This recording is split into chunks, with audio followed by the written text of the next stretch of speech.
Good morning Odisha Odia नजर को आपण मानकु स्वागत। आज सेप्टेम्बर 20 तारिख मु आपणक पई नै आसीछि राज्य और देश विदेशर किछि गुरुत्वपूर्ण खबर। चलंतु सेही प्रमुख खबर उपरे नजर पकाई आनिबा। तेबे ता पूर्वरु आम चैनल को सब्सक्राइब और लाइक करने को जमार भूलंतु नहीं। रत्नभंडार सर्भे प्रसंग को नहीं आसिला बड़ अपडेट खबर। रत्नभंडार सर्भे 24 सुधा सारिबाकू चिठी। श्रीमंदिर रत्नभंडारर समस्त वैषयिक सर्भे काम सेप्टेम्बर 24 तारिख सुधा सारिबाकू चिठी लिखाଯାଇଛି। एने एएसआई महानिर्देशक चिठी लिखिंट श्रीमंदिर मुख्य प्रशासक अरविंद पाढ़ी। आसंता 24 तारिख परठारु दशहरा षोल पूजा और कार्तिक मास आरंभ होगाकू जाउछि। एथिपाई श्रीजीव स्वतंत्र नीतिकांति अनुष्ठित हेब। सेथिपाई रत्नभंडार सर्भे काम यह पूर्वर सारिबाकू चिठी रे उल्लेख रही। राज्य बीजेपी सरकार को 100 दिन पूर्ति उपलब्धि बखाणिले मुख्यमंत्री।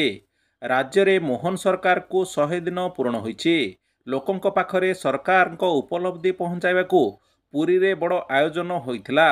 100 दिन पूर्ति उत्सव कार्यक्रम को उद्घाटन करथिले मुख्यमंत्री। संकल्प पत्र आम पाई धर्मग्रंथ बोली कहिथिले मुख्यमंत्री मोहन चरण माझी। लोकंक मत और हित को नहीं सरकार सबुबले चलिबो। लोकंक विरोधी कार्य जोगु 24 वर्षर सरकार पतन घटिला। पूर्व सरकार महाप्रभु को मध्य भोट राजनीति रे व्यवहार करथिले। संकल्प पत्र रे लोकंक देइथिबा प्रतिश्रुति पूरा करिछु एवं आगकू एहा पूर्ण करिबो। सरकार प्रथम दिन रे भक्तंक पाई श्रीमंदिर चारिद्वार खोलिथिले। श्रीमंदिर रत्नभंडार खोली गणति मणति पाई प्रक्रिया आरंभ कराइथिला। पूर्व सरकार अभियोग शुणुथिले एवं तांको इच्छारे कार्य करुथिले। एथिसह मुख्यमंत्री बीजेडी सरकार को खोलाखोली टार्गेट करछंती। से कहिछंती पूर्व सरकार अभियोग शुणुनथिले बरौ तांको इच्छारे कार्य करुथिले। लोक विरोधी कार्य जोगु 24 वर्षर सरकार पतन घटिला। पूर्व सरकार महाप्रभु को मध्य भोट राजनीति रे व्यवहार करथिले। सेथिपाई बीजेडी सरकार पतन घटिला। महिला को शक्तिशाली करिया पाई आम सरकार प्रतिश्रुतिबद्ध। सरकार 100 दिन पूर्ति रे उपमुख्यमंत्री प्रभाती परिडा अभिभाषण रे कहिथिले श्रीमंदिर चारिद्वार खोलागला। रत्नभंडार मध्य खोलागला। सुभद्रा सहायता महिला माननकू दियागला। श्रीमंदिर पाई 500 कोटी ओडिया अस्मिता पाई 200 कोटीर कर्पस फंड व्यवस्था कराइछि।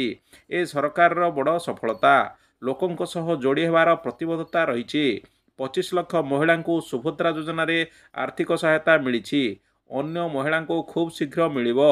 मोदी ग्यारंटी रे जहाँ लिखिचु सबू गोटी गोटी पूर्ण करा जिवो बोली प्रभाती परिडा कहिसंती। सहारा निवेशकों पई आसिला बड़ खबर। मिलिबो 50,000 टंका। सहारा निवेशकों पई आसिछि खुशी खबर। सरकार अनुमोदन सीमा को 5 गुण वृद्धि करिसंती। सुप्रीम कोर्ट आदेश पर जुलाई 18 रे Sahara group charity multi state association committee जमा करिथिबा लोकंक दाबी उपस्थापन कराइथिला। रिफंड टंका 10,000 रु बढ़ी 50,000 टंका होईछि। सहारा ग्रुप रे समवाय समिति रे टंका जमा करुथुवा क्षुद्र जमा निवेशकों पई प्रत्याहार राशि 5 गुण वृद्धि कराइछि। एभली परिस्थिति रे यह 10,000 रु 50,000 टंका को वृद्धि पाइछि। वर्तमान जमाकारी को 50,000 टंका पर्यंत अर्थ प्रदान कराजिबो। एही सूचना निर्देशालयर जड़े वरिष्ठ अधिकारी प्रदान करछंती। सूचना अनुसार आसंता 10 दिन मध्य 1,000 कोटी टंका अतिरिक्त देय प्रदान कराजिबो। 50,000 कोटीर सीमा पर आसंता 10 दिन में 1,000 कोटी टंका देवार प्रस्तुति आरंभ हो जाइछि। चंद्रबाबू नायडू बड़ अभियोग। तिरुपति लड्डू रे पशु चर्बी। आंध्र मुख्यमंत्री चंद्रबाबू नायडू एक बड़ बयान देइछंती जहाँकि आंध्र राजनीति रे भूमिकंप सृष्टि होईछि। से कहिछंती जे पूर्व सरकार रे तिरुपति मंदिर प्रसाद रे पशु चर्बी व्यवहार कराउथला। तांको अभियोग पर राज्य रे राजनीतिक आक्रमण और प्रति आक्रमण आरंभ हो जाइछि। एनडीए विधायक दल बैठक को संबोधित करी नायडू कहिछंती जे वाईएसआरसीपी रो सरकार विश्व प्रसिद्ध तिरुपति मंदिर रे लड्डू तैयारी करिवारे निम्नमानर सामग्री व्यवहार करुथिले। शुद्ध घी परिवर्ते पशु चर्बी व्यवहार कराउथला। एबे शुद्ध घी व्यवहार कराउछि। तेबे नायडू को यह अभियोग को वाईएसआरसी सीधासलख खंडन करिछि। एनडीए विधायक दल बैठक को संबोधित कर नायडू कहते जे वाईएसआरसीपी सरकार विश्व प्रसिद्ध तिरुपति मंदिर लड्डू तैयारी उपरे प्रश्न चिन्ह उठाई। स्वास्थ्य मंत्री बड़ सूचना, सबु जिले में हेबो मेडिकल कॉलेज। राज्यर समस्त जिले में मेडिकल कॉलेज हेबो। एने स्वास्थ्य मंत्री मुकेश महालिंग एही घोषणा करिसेंती। खूब शीघ्र एथि निमंते कार्य खसड़ा प्रस्तुत करा जाई कार्य आरंभ हेबो बोली से कहिसेंती। स्वास्थ्य मंत्री आहुरी मध्य सूचना दैछंती जे एबे राज्य में 11टी मेडिकल कॉलेज कार्यक्षम अछि। तालचेर और कंधमाल रे आउ 2टी मेडिकल कॉलेज निर्माण हेबो। यह बाद अन्य सबु जिले में भी मेडिकल कॉलेज स्थापन करा जिवो। मेडिकल कॉलेज एवं अध्यापक नियुक्ति नहीं व्यवस्था करा जाउछि। 100 दिन पूर्ति अवसर में स्वास्थ्य मंत्री मुकेश महालिंग घोषणा करिसेंती कि 27,000 हॉस्पिटल रे आयुष्मान और गोपबंधु आरोग्य योजना सुविधा मिलिबो। पूर्व सरकार रे मात्र 900 हॉस्पिटल रे एही सुविधा मिलुथिला। महिला को मिलिबो मासिक 2100 टंका। साधारण लोकंक पई सरकार तरफ विभिन्न प्रकार योजना कार्यकारी करा बेले एबे आउ एक बड़ घोषणा कराइछि। हरियाणा रे आगामी विधानसभा निर्वाचन को दृष्टि रखी बीजेपी संकल्प पत्र जारी करी महिला एक बड़ घोषणा करिछि। संकल्प पत्र अधीन रे महिला मानकु प्रति मासरे 2100 टंका देवाको प्रतिश्रुति देइछि दल। हरियाणा रे पुणी थरे बीजेपी क्षमताक आसिले महिला को यही आर्थिक सहायता प्रदान करा जिवो बोली बीजेपी राष्ट्रीय अध्यक्ष जेपी नड्डा घोषणा पत्र रे कहिसंती। प्रत्येक महिला अकाउंट को सीधा सड़क 2100 टंका पठाजिवो बोली नड्डा कहिसंती। सबु परिस्थिति बीजेपी देइथिबा प्रतिश्रुति पालन करिथाय बोली नड्डा सूचना दैछंती। पाणीपाग को नहीं आसिला बड़ खबर। आसुछि आउ एक लघुचाप। 22 रु प्रबल वर्षा नहीं आशंका।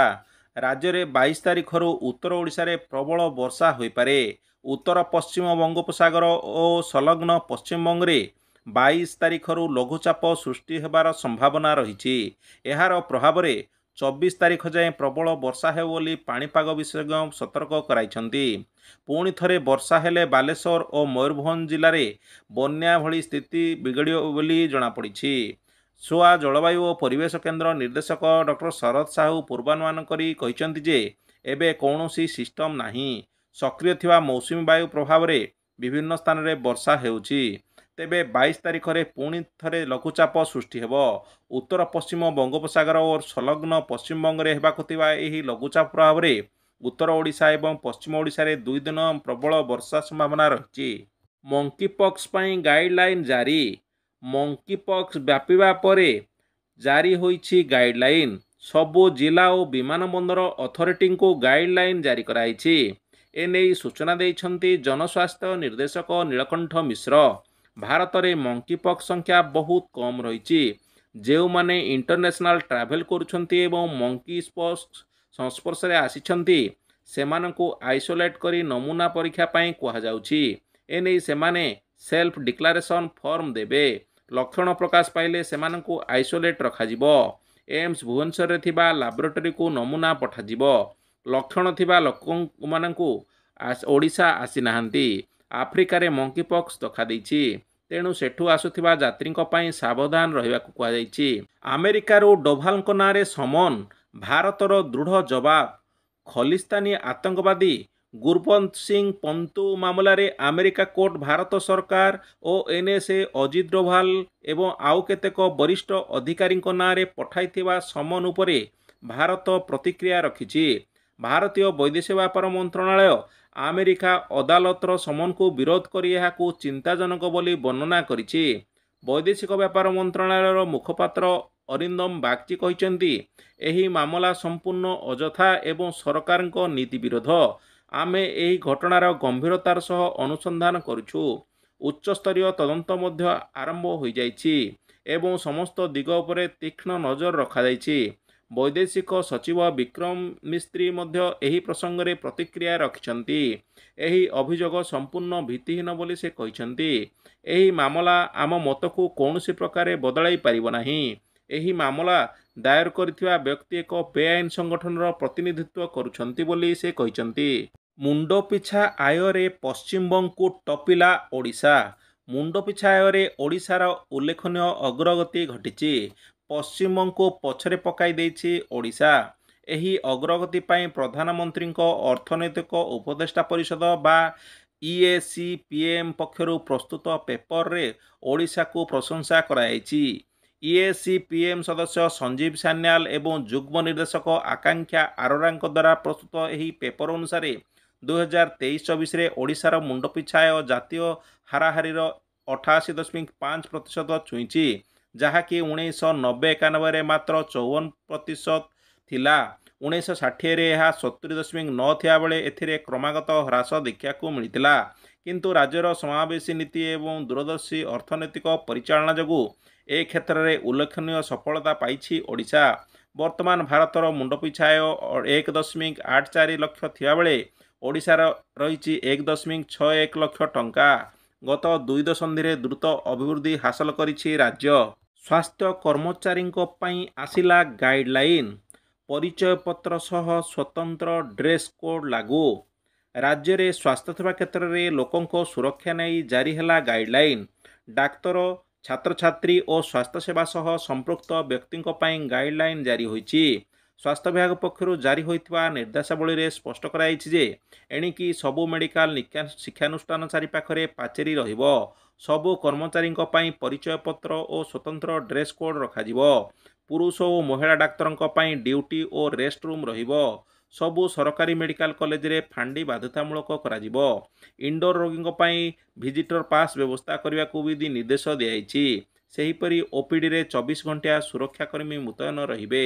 ଯେତେ ସମ୍ଭବ ଉଭୟ ପୁରୁଷ ଓ ମହିଳା ସୁରକ୍ଷାକର୍ମୀ ଦାୟିତ୍ୱରେ ରଖାଯିବ। ଭୁଟାନ ଆପଣାଇବ BMC ମଡେଲ। ଭୁଟାନର ଏକ ପ୍ରତିନିଧି ଦଳ 4 ଦିନିଆ ଓଡ଼ିଶା ଗସ୍ତରେ ଆସିଛନ୍ତି।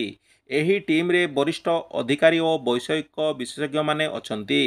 ତାଙ୍କ ସହ କେତେଜଣ ଭାରତୀୟ ଅଧିକାରୀ ମଧ୍ୟ ରହିଛନ୍ତି। ଏହି ପରିଦର୍ଶନ ସମୟରେ ସେମାନେ ଭୁବନେଶ୍ୱର ମହାନଗର ନିଗମ ଅଧୀନ ବାସୁଆଘାଇ ମଳ ପରିଚାଳନା କେନ୍ଦ୍ର ବୁଲି ଦେଖିବା ସହ ବିଭିନ୍ନ ମାଇକ୍ରୋ କମ୍ପୋଷ୍ଟ ସେଣ୍ଟର ଏବଂ ମ୍ୟାଟେରିଆଲ ରିକଭର ଫାସିଲିଟି ବୁଲି ଦେଖିଛନ୍ତି। BMCର ମଳ ଏବଂ ବର୍ଜ୍ୟ ପରିଚାଳନା ଏବଂ ପ୍ରକ୍ରିୟାକରଣକୁ ଉଚ୍ଚ ପ୍ରଶଂସା କରିଛନ୍ତି। ଭୁଟାନରେ ଅନୁରୂପ ଭାବେ ମଳ ପରିଚାଳନା ଏବଂ ବର୍ଜ୍ୟ ପ୍ରକ୍ରିୟାକରଣ ପଦ୍ଧତି ଅନୁସରଣ କରାଯିବ ବୋଲି ସେମାନେ କହିଛନ୍ତି। ଇନଷ୍ଟାଗ୍ରାମ ହଟାଇବ ବିଉଟି ଫିଲ୍ଟର। ଏଣିକି ଆଉ ଲୋକପ୍ରିୟ ସୋସିଆଲ ମିଡ଼ିଆ ଆପ୍ ଇନଷ୍ଟାଗ୍ରାମରେ ମିଳିବନି ବିଉଟି ଫିଲ୍ଟର। ଆପ୍ରୁ ଏହି ଫିଲ୍ଟର ହଟାଇବା ପାଇଁ ନିଷ୍ପତ୍ତି ନେଇଛି ମେଟା ମାଲିକାନା ଇନଷ୍ଟାଗ୍ରାମ। ମେଟା ଘୋଷଣା କରିଛି ଯେ ଥାର୍ଡ ପାର୍ଟି ଅଗମେଣ୍ଟେଡ୍ ରିଆଲିଟି ଟେକ୍ନୋଲୋଜିରେ ପ୍ରସ୍ତୁତ ଫିଲ୍ଟର, ଯେଉଁଗୁଡ଼ିକ ବାସ୍ତବତାଠାରୁ ବଢ଼େଇ ଚଢ଼େଇ ରୂପ ଦେବାକୁ ବ୍ୟବହାର କରାଯାଏ, ସେଗୁଡ଼ିକୁ ପ୍ଲାଟଫର୍ମରୁ ହଟାଇ ଦିଆଯିବ। ଜାନୁଆରୀ 25 ସୁଦ୍ଧା ଏସବୁ ବିଉଟି ଫିଲ୍ଟର ଉପଲବ୍ଧ ହେବ ନାହିଁ ବୋଲି ମେଟା କହିଛି। ଏହାର ଅର୍ଥ କେବଳ ଇନଷ୍ଟାଗ୍ରାମ ନୁହେଁ, ମେଟା ମାଲିକାନାରେ ଥିବା ହ୍ୱାଟ୍ସଆପ୍ ଏବଂ ଫେସବୁକରେ ମଧ୍ୟ ଏସବୁ ଫିଲ୍ଟର ଉପଲବ୍ଧ ହେବ ନାହିଁ। ଇନଷ୍ଟାଗ୍ରାମର ସବୁଠୁ ଲୋକପ୍ରିୟ ହେଉଛି ଫିଲ୍ଟର ଫିଚର୍ସ। ଏହି ଫିଚର୍ସ ମାଧ୍ୟମରେ ୟୁଜର୍ସ ରିଲ୍ସ ଏବଂ ଫଟୋ ଏଡିଟ୍ କରନ୍ତି, ଯାହା ମେଟାସ୍ପାର୍କ ଷ୍ଟୁଡିଓ ଦ୍ୱାରା କ୍ରିଏଟେଡ୍ ହୋଇଥାଏ। ତ ଇଏ ଥିଲା ଆଜିର ପ୍ରମୁଖ ଖବର। ପୁଣି କିଛି ନୂଆ ଖବର ସହ ଆପଣଙ୍କ ସାମ୍ନାରେ ଉପସ୍ଥିତ ହେବି। ସେ ଯାଏଁ ବିଦାୟ।